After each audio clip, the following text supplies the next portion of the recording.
Indian നാവികസേന സംഗീത band അവതരിപ്പിച്ച band മേളം പയ്യന്നൂരിന് നവ്യ അനുഭവമായി. സ്വാതന്ത്ര്യദിനത്തിന്റെ 79ാം വാർഷിക ദിനാഘോഷങ്ങളുടെ ഭാഗമായാണ് 20ഓളം നാവികസേനാംഗങ്ങൾ അണിനിരന്ന ബാൻഡ് മേളം അരങ്ങേറിയത്. പയ്യന്നൂർ ഷേണായി സ്ക്വയറിൽ കൃത്യം 6:30 തന്നെ ബാൻഡ് മേളം തുടങ്ങി.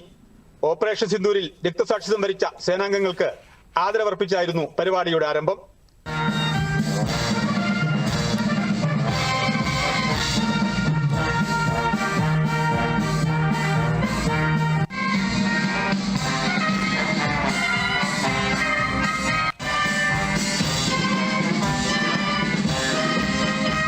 ദേശഭക്തി ഗാനവും സിനിമാ ഗാനവുമെല്ലാം ബാൻഡിന്റെ അകമ്പടിയോടെ വേദിയിലെത്തിയപ്പോൾ നിറഞ്ഞ കരഘോഷത്തോടെയാണ് കാണികൾ സ്വീകരിച്ചത്.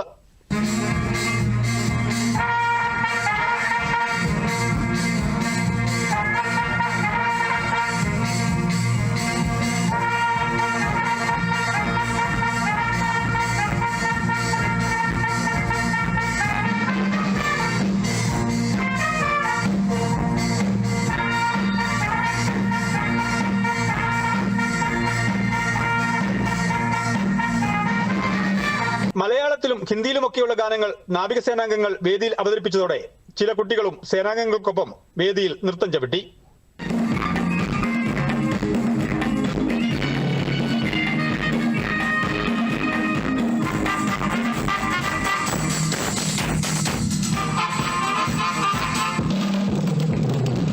സാധാരണ നാവികാസ്ഥാനത്ത് മാത്രം നടക്കുന്ന പരിപാടി ഇതാദ്യമായാണ് ഒരു പൊതുവേദിയിൽ അവതരിപ്പിച്ചത്. P K. Viswas, A. Arul, S. Alex, D. Faisal എന്നിവരുടെ നേതൃത്വത്തിലായിരുന്നു സേനാംഗങ്ങളുടെ കലാപ്രകടനം. ദൂരദർശൻ ന്യൂസ്, കണ്ണൂർ.